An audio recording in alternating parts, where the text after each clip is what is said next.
अस्तित्व में भौतिक स्तर पर जो चीज आपके सबसे करीब है वो है आपका शरीर। और ये शरीर इस धरती का बस एक छोटा सा टुकड़ा है। आप इसी पृथ्वी की एक उपज हैं। अभी आप एक ऐसी उपज हैं जो चारों ओर उछल कूद रही है। कुछ समय बाद आप मिट्टी का छोटा सा ढेर बन जाएंगे। आप अपने बारे में बहुत सी काल्पनिक चीजों पर विश्वास कर सकते हैं, लेकिन वो सच्चाई नहीं है।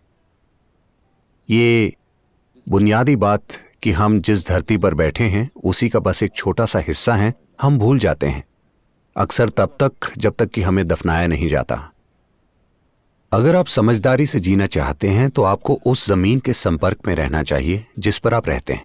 आज क्योंकि हमने कुछ तरीकों से यह संपर्क खो दिया है, इसलिए जीवन अस्त व्यस्त हो गया है। अस्त व्यस्त होने की वजह से बीमारी, कमजोरी और आखिरकार पूरे सिस्टम में ही अस्थिरता आ सकती है।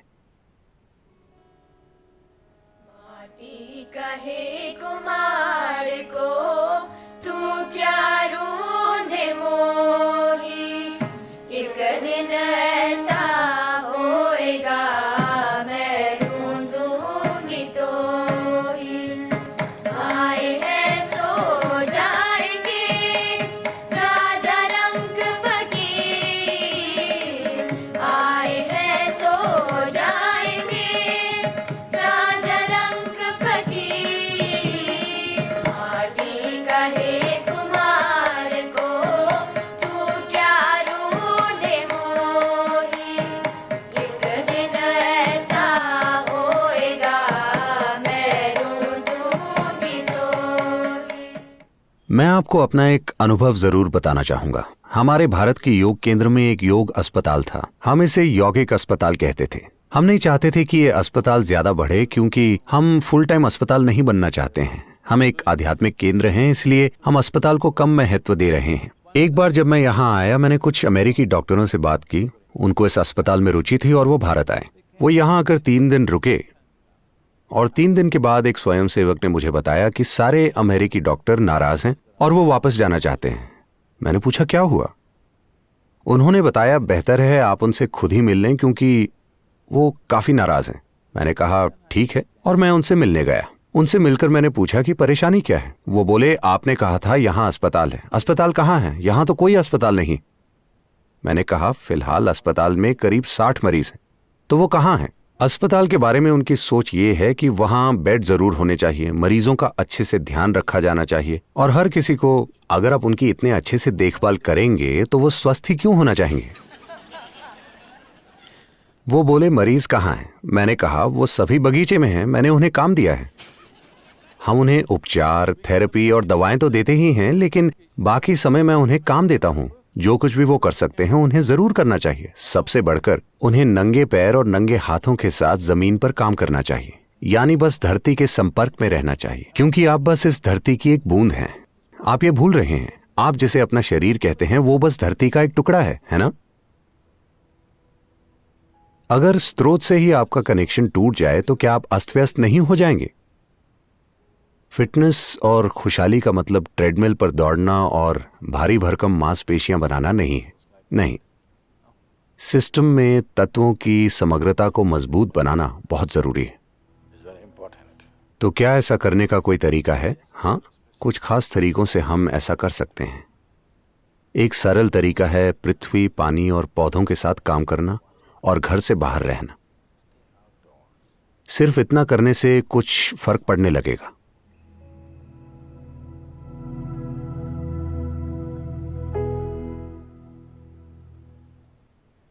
तो मूल रूप से अगर शरीर को पोषण देने वाला भोजन मिलना निश्चित है, सांस लेने के लिए साफ हवा है और आप धरती के संपर्क में हैं, तो ये अच्छी सेहत पाने की पूरी प्रक्रिया हो सकती है। अगर आप धरती से संपर्क नहीं बना सकते और अगर आप धनवान और फैशनेबल हैं तो आप मड बाथ ले सकते हैं। वो भी एक तरीका है। तो आज आप छुट्टी लेते हैं, स्पा जाकर मड बाथ लेते हैं एक बहुत ही महंगे वातावरण में। लेकिन अगर आप हर रोज कम से कम कुछ मिनट के लिए अपना हाथ पृथ्वी के संपर्क में रखें तो आप देखेंगे कि आपका शरीर ज्यादा बेहतर स्थिति में होगा। क्योंकि जब भी शरीर पृथ्वी के संपर्क में होता है तब यह खुद को फिर से व्यवस्थित करता है। आप जितना ज्यादा इसके संपर्क में रहें उतना ही अच्छा है। आप सभी अब किसान तो नहीं बन सकते, और हो सकता है आप 12वीं मंजिल पर रहते हों तो आप माली भी नहीं बन सकते, लेकिन कम से कम पृथ्वी के साथ थोड़ा संपर्क जरूरी है। आपकी हथेलियां और तलवे इसके प्रति बहुत ज्यादा संवेदनशील होते हैं। अगर आपके पैर और हथेलियां धरती के संपर्क में आए तो उससे फर्क पड़ेगा। In contact with the earth, it'll make a difference. या कम से कम आप, वैसे मैं इसकी सलाह तो नहीं देता, लेकिन अगर आप दोपहर में आराम करना चाहते हैं तो आप एक पेड़ के नीचे कीजिए। इससे आपकी रीढ़ की हड्डी धरती के संपर्क में आएगी और कई चीजों में सुधार होने लगेगा। या फिर आप किसी पानी की प्राकृतिक जगह पर जा सकते हैं जो धरती पर हो, जैसे नदी, तालाब, समुद्र में जाने से हमारे सिस्टम को बहुत लाभ पहुंचेगा। आप ग्राउंडिंग जानते हैं, बिजली की ग्राउंडिंग जो हम लोग करते हैं, क्या यहाँ भी उसे ग्राउंडिंग ही कहते हैं? आप उसे क्या कहते हैं? अर्थिंग। उसे अर्थिंग या ग्राउंडिंग कहा जाता है। वास्तव में उसे अर्थिंग कहा जाता है। तो जब आप जमीन में बिजली का कनेक्शन लगाते हैं तो इसे गीला रखा जाता है, क्योंकि अगर गीला होगा तो संचालन बेहतर होगा। तो इसी तरह भारत के मंदिरों में लोग पूरी तरह से शरीर को गीला करके लेटकर प्रणाम क्यों करते हैं?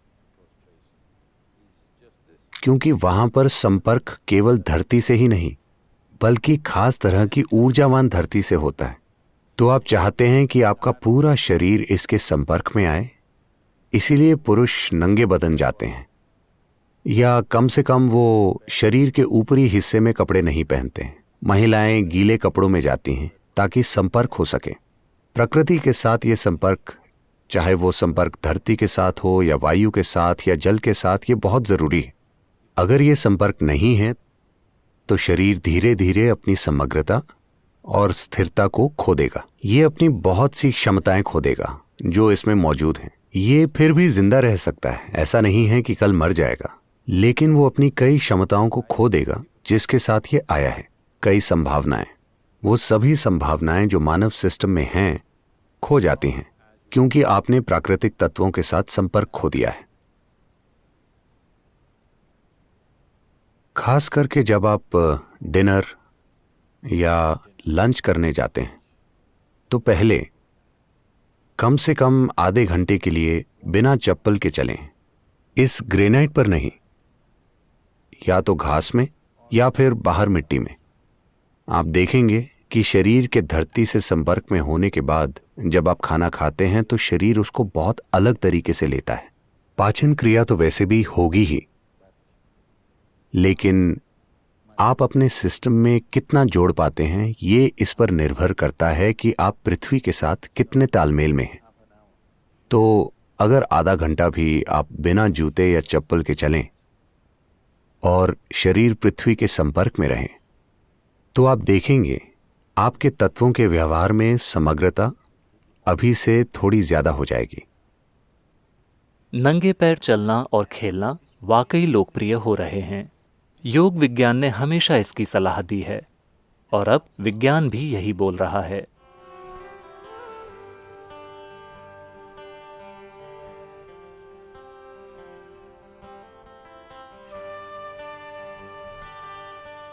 विशेष रूप से बच्चों के लिए ये न सिर्फ उन्हें बेहतर संतुलन देता है बल्कि ये उनकी दिमागी क्षमताओं को विकसित करने में भी मदद करता है। पैरों की नसें संवेदनशील होती हैं। जब पैर जमीन के संपर्क में आते हैं तो बच्चों में पर्यावरण की बेहतर समझ विकसित होती है और साथ ही वे अपने शरीर के प्रति ज्यादा जागरूक बनते हैं। पैदल चलने को ज्यादा स्फूर्ति, ज्यादा मजबूत टांग की मांसपेशियों और चोट पहुंचने की कम संभावना से भी जोड़ा गया है। पृथ्वी के संपर्क में होने के कई और भी पहलू हैं। आश्रम में मैं हमेशा लोगों से कहता हूं, आप चाहे जो भी काम करते हो, कम से कम दिन में 1 घंटा अपनी उंगलियां जरूर धरती में डालें। आप कहीं किसी बगीचे में जाकर कुछ कीजिए, आपके हाथों पर मिट्टी लगनी चाहिए। ये आप में प्राकृतिक रूप से एक शारीरिक स्मृति का निर्माण करेगा, एक शारीरिक स्मृति कि आप नश्वर हैं। हर दिन अगर आप धरती में अपने हाथ डालते हैं तो आपका शरीर ये जान जाएगा कि वो हमेशा नहीं रहेगा, Because a body has a memory of its own. क्योंकि शरीर की अपनी याददाश्त है। शरीर की याददाश्त मानसिक याददाश्त से कहीं ज्यादा महत्वपूर्ण है। फिलहाल जो याददाश्त आपके शरीर में है वो आपके मन की याददाश्त से कहीं ज्यादा आप पर हावी है। अगर आप पृथ्वी के संपर्क में हैं तो ये शारीरिक रूप से कोशिकाओं के स्तर पर, तत्वों के स्तर पर आपको लगातार याद दिलाता रहेगा कि आप नश्वर हैं। अगर आप धरती के पास हैं तो देखिए, नश्वरता की याद आध्यात्मिक प्रक्रिया का सबसे महत्वपूर्ण पहलू है।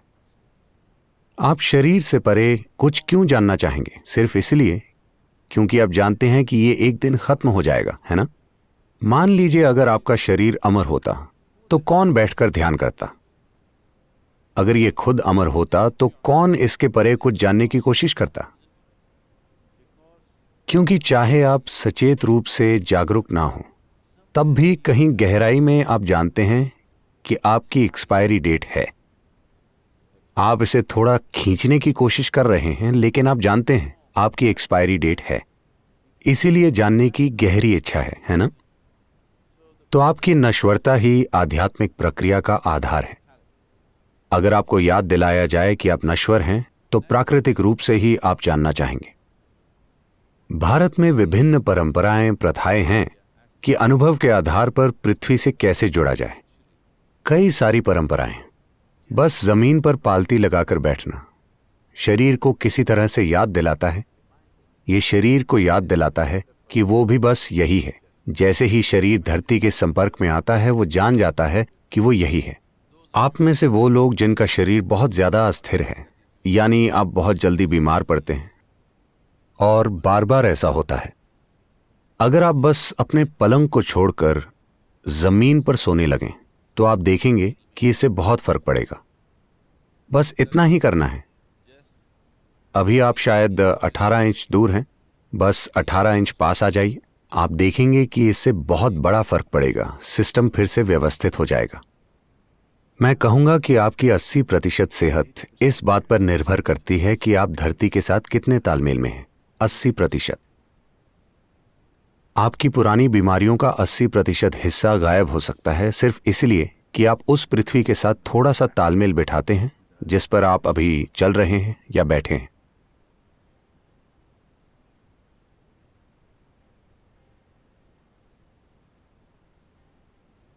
आप एक आसान अभ्यास जो आप सभी शुरू कर सकते हैं वो है भूत शुद्धि। अगर आपके पास इसे करने के लिए समय और जरूरी फोकस हो तो। भूत शुद्धि का मतलब है, भूत मतलब पंचभूत या 5 तत्व, शुद्धि मतलब उनकी सफाई करना। चाहे वो आपका भौतिक शरीर हो या सृष्टि का बड़ा शरीर। ये दोनों मुख्य रूप से 5 तत्व पृथ्वी, जल, अग्नि, वायु और आकाश से बने हैं। जिसे आप मैं कहते हैं वो बस इन्हीं 5 तत्वों की शरारत है। अगर आप जानते हैं कि इन 5 तत्वों को ठीक से कैसे व्यवस्थित करें, अगर आप जानते हैं कि इन 5 तत्वों को अपने भीतर कैसे रखें, तो फिर जीवन में कुछ और करने की जरूरत नहीं है। सेहत, खुशहाली, बोध, ज्ञान, सब कुछ, आत्मज्ञान भी। यदि आप बस ये जान जाएं कि इन 5 तत्वों को ठीक से कैसे रखा जाए तो बाकी सब खुद ही संभल जाएगा। ये तत्वों का खेल एकदम अलग तरह से होता है जब ये पृथ्वी के संपर्क में होता है। हर बार मैं ये सुनता हूं, विशेष रूप से जब मैं अमेरिका में होता हूं, मैं अब तक इसे स्वीकार नहीं पाया हूं कि लोग धरती को धूल या गंदगी कहते हैं। हो सकता हो कि ये पृथ्वी के लिए एक दूसरा शब्द हो, लेकिन हमारे दिमाग में धूल या गंदगी का मतलब, आपके लिए धूल का क्या मतलब है? कचरा है ना? धूल कचरा ही है कि नहीं? अमेरिका में भी धूल को कचरा ही कहते हैं ना? क्या कहते हैं? ऐसी चीज जिसे आप नहीं चाहते हैं, मतलब कचरा। जो आप नहीं चाहते हैं वो कचरा ही तो है। लेकिन यहां हम पृथ्वी को ताई मन, धरती मां कहते हैं। ऐसा क्यों है कि हमारे अंदर उन सभी चीजों के प्रति आदर का भाव नहीं है जो हमारे जीवन को बनाने में और चलाने में हर पल योगदान देती हैं? आप बस उनसे अलग तरह का बर्ताव कीजिए, अचानक से वो आपके अंदर अलग बर्ताव करने लगेंगी। अगर आप 3 दिनों तक पानी ना पिएं तो फिर भगवान भी आ जाएं तो आप उनसे पानी ही मांगेंगे। अगर हम आपका नाक 3 मिनट तक बंद कर दें तो फिर आपको भगवान नहीं चाहिए, आपको हवा चाहिए सांस के लिए, वो भी ताजी, है ना। एक सरल काम सभी कर सकते हैं कि वो हवा जिसमें वो सांस लेते हैं, वो पानी जो वो पीते हैं, वो खाना जो वो खाते हैं, वो पृथ्वी जिस पर वो चलते हैं और जो आकाश हमें थामे हुए है, दिन में 5 बार। अगर आप बहुत ज्यादा व्यस्त हैं तो कम से कम दिन में 3 बार सचेत होकर इनके लिए श्रद्धा का भाव लाएं। ये बहुत ही आम बात है कि आपको बताया जाता है मातृ प्रेम, पितृ प्रेम, ये वो, पर पृथ्वी प्रेम उस ग्रह के लिए जिस पर आप चलते हैं, क्योंकि ये आपसे अलग नहीं है।